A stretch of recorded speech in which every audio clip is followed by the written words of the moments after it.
ये भी बिल्कुल ऐसे ही है जैसा कि बांग्लादेश में भी एक आपको भारत, अधिकतर लोग भारत के समर्थन में है, लेकिन एक सोशल छोटा सेक्शन जो कि बहुत पावरफुल है वो इस पाकिस्तान और एंटी इंडिया कैंपेन करता है।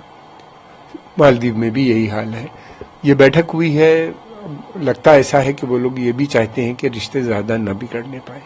पॉलिसी जो इस समय मुइज़ों की नजर आती है वो ये है कि इंडिया चाइना के जो विरोधाभास है, जो डिफरेंसेस हैं, उनको ये अपने पक्ष में उनको एक्सप्लॉइट करके अपने फेवर में करना चाहता है। यानी कुछ प्रोजेक्ट वो चाहता है चाइना से मिल जाए, कुछ इंडिया से भी बन जाए और वहां पे डेवलपमेंट का काम चले, जैसा कि श्रीलंका इस समय कर रहा है। बल्कि उसके लिए उन्होंने सोचा कि हम इंडियन फोर्सेस को अगर हटा देंगे तो चाइनीज खुश हो जाएंगे, चाइना जा रहे हैं, वहां से प्रोजेक्ट मेगा प्रोजेक्ट्स लाने का उनका प्लान है और भारत से दूसरे प्रोजेक्ट्स लेने का उनका प्लान नजर आता है। कहाँ तक होगा, कामयाब हो पाएंगे इसमें या नहीं, फिलहाल उनको बहुत बड़ा सेटबैक लगा है।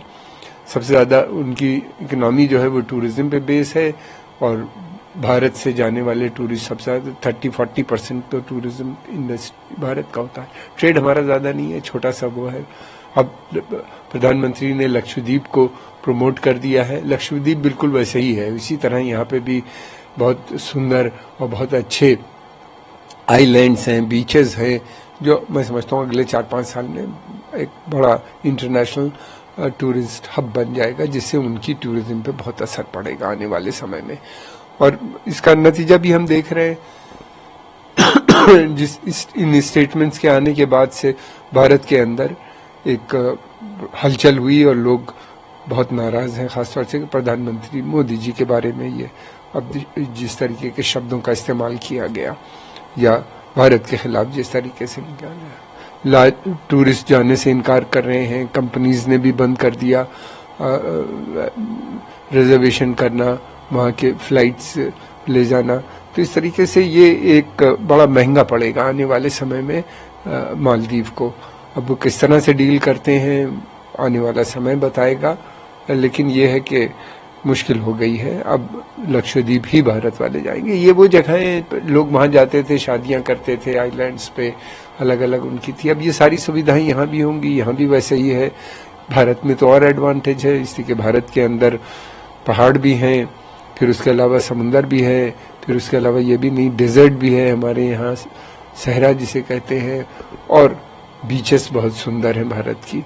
तो भारत जितना ऑफर करता है इतना कोई नहीं। फिर ये है कि भारत के अंदर खाना पीना, कल्चर, हमारे म्यूजिक, डांस, सब चीजें जो होती हैं उसको देखते हुए मैं समझता हूँ आने वाले समय में लक्षद्वीप एक बहुत इम्पोर्टेंट सेंटर टूरिज्म का बनेगा, जहाँ प्रधानमंत्री स्वयं गए और उसके बाद से लोगों की रुचि भी बढ़ गई है। सर, अब इजी माई ट्रिप के संस्थापक है प्रशांत पिट्टी, वो कह रहे हैं कि हमारी कंपनी ने हाल ही में मालदीव के लिए बुकिंग स्वीकार नहीं करने का निर्णय लिया है। इसका कारण पीएम मोदी की लक्षद्वीप यात्रा पर मालदीव के सांसद की पोस्ट पर विवाद है। ये निर्णय राष्ट्र पहले और व्यापार बाद में स्थापित करने के लिए। देखिए, भारत में इस समय नेशनलिज्म बहुत पीक पे है और ये कि कंपनीज हो चाहे इंडिविजुअल हो, सब ये देखते हैं कि राष्ट्र फर्स्ट, इंडिया फर्स्ट, राष्ट्र फर्स्ट की बात करते हैं। और ये एक बड़ी कंपनी है जो कि हम हर साल बड़ी संख्या में यहाँ से भारत से पर्यटन को वहाँ पे भेजती थी। अब वो टूरिज्म नहीं ले रहे हैं। यही नहीं बल्कि फिल्म इंडस्ट्री के जो बहुत से पॉपुलर हीरो हैं, एक्टर्स हैं, अक्षय कुमार हों या सलमान खान हों, इसके अलावा और भी बहुत से हैं जिन्होंने भी अब बाइकॉट और कंडेम किया है इसको। बाइकॉट कॉल भी चल रही है, उसके ऊपर बाइकॉट मालदीव के चल के हैशटैग, तो वो एक काफी पिकअप कर रही है, जिसमें लाखों लोग उस पर अपने कमेंट्स दे रहे हैं और आम जनता में काफी गुस्सा नजर आता है कि प्रधानमंत्री के बारे में, एक पॉपुलर लीडर के बारे में इस तरह के शब्दों और इस तरह की बातें की गई उनके बारे में और भारत के बारे में, जिससे जनता नाराज है। सर, अब गूगल पे जो है वो सर्च किया जा रहा है, कहा जा सकता है कि लक्षद्वीप की सर्च जो है आसमान को छूने लगी है गूगल पे। देखिए, लक्षद्वीप एक बहुत सुंदर एरिया है और बिल्कुल अनकवर्ड है। बहुत कम लोग गए हैं वहां पे, जाते हैं टूरिज्म के लिए।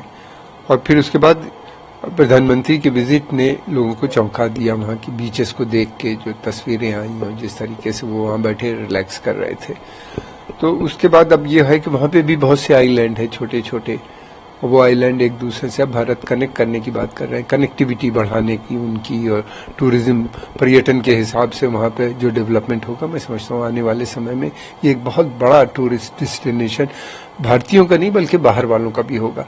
ये भी वही उसी तरह की सुविधाएं प्रदान करता है जैसे कि वहाँ पे मिलेंगी आपको मालदीव में जिस तरह की बीचेस हैं, जिस तरह के, ये भी साउथ इंडिया में भी है, वो भी साउथ ऑफ भारत में। मालदीव की एक और इम्पॉर्टेंट चीज़ ये थी कि वो स्ट्रेटेजिकली लोकेटेड है इंडियन ओशन में, वहीं से सारी जो सी रूट्स पास होते हैं, तो इस वजह से उसकी अहमियत बहुत बढ़ जाती है। और भारत ने हमेशा उसका समर्थन किया, उनको सपोर्ट किया, मिलिट्री सपोर्ट थी, इंफ्रास्ट्रक्चर डेवलपमेंट भी भारत ने वहाँ पे काफ़ी किया है। तो इस तरह से भारत की अच्छी मित्रता है और लोग भी चाहते हैं कि भारत से, ये नहीं कि सारा देश उनके खिलाफ है। इसी कारणवश वहाँ के प्रेसिडेंट को तीनों जिन लोगों ने इस तरह के शब्द का इस्तेमाल किया था भारत के खिलाफ, उनको बर्खास्त करना पड़ गया। सर, अब का जो है वो जिक्र कर रहे हैं और कड़ी निंदा भी उन्होंने किया इस बात का। वो कह रहे हैं कि व्यक्तिगत रूप से मैं भी मानता हूँ कि नस्लवाद का तत्व कुछ ऐसा है जिसकी मैं कड़ी निंदा करता हूँ। उनकी प्रतिक्रिया को आप कैसे देखते हैं? देखिए, ये वो लोग हैं जो भारत से अच्छे संबंध बनाना चाहते हैं। ये भी हैं पिछले पुराने वाले जो एक्स प्रेसिडेंट नशीद, उन्हीं ने भी फौरन कहा है कि बहुत ही निंदा की है, इन सब इस तरह के स्टेटमेंट को खिलाफ किया है। तो एक यही नहीं बल्कि मैं समझता हूँ वहाँ और भी बहुत से होंगे जिनके हम नाम नहीं जानते, जिनके बारे में यहाँ नहीं छप रहा है। लोग लगातार अब बोलना शुरू हो रहे हैं मालदीव के अंदर के जो भारत चाहते हैं कि भारत से संबंध बने रहे। इंग्लिश में गलत है sir. High commissioner of India of Maldives Munu Mahavar had a pre-arranged meeting with Dr. Ali Nasir Mohammed, ambassador at large at MOFA Maldives today to discuss bilateral issues. How you see this meeting, sir? It's an important meeting, you know. This is the first meeting after this debacle or whatever you call it, you know, happened in Sri Lanka when 3 of their deputy ministers, junior ministers, have issued a statement. Very derogatory terms used against India. So, and that has ripple effect in India. So after that, this is going to be the first meeting. You see, we have a historical ties with Maldives, and we wanted to maintain. We helped them. You know, India was involved in developing the infrastructure projects over there, or defense cooperation we had over there. But ever since this new government came, you know, they wanted to have closer ties with China. But sometimes it looks, you know, he is trying to exploit India-China rivalry in their favor. To me, it looks, you know, like Sri Lanka, what Sri Lanka is doing, you know, trying to secure some projects from China and then come to India and ask for certain help, economic cooperation or certain projects from India, you know. That sort of a situation emerging in South Asia region. We have seen in Sri Lanka now, here also, and Bangladesh is also doing somewhat similar. Secondly, in Maldives, the Islamic militant groups are very active. These are the groups which are backed by Pakistan and China.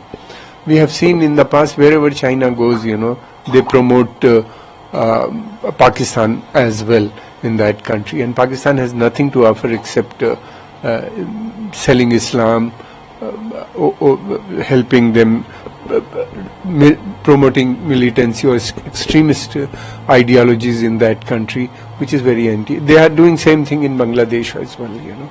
So these are the groups, you know, which are trying to create tension or trying to create wedge between India and Maldives, you know.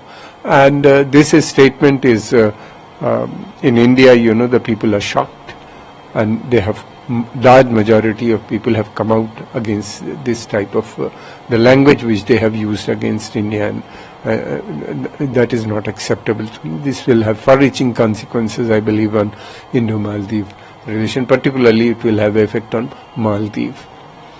So now in India, Our company has recently taken the decision to not accept booking for Maldives. Is also saying that the nation first and business later. That is general feeling in India. In India, the nationalism is very deep rooted, and people have not liked this type of statement, especially against the Prime Minister, issued by such people.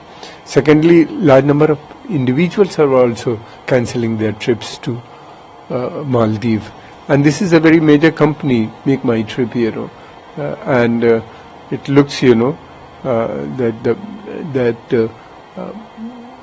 this is not acceptable to the people, and the companies also, realizing, the importance of India, importance of Prime Minister in this country. So therefore, they have taken such steps, and they are not the ones, there were a lot of Bollywood fraternity has also condemned, issued a statement, condemning, what was said in Maldives. So the public opinion has virtually changed in last 36 or 40 hours, against Maldives.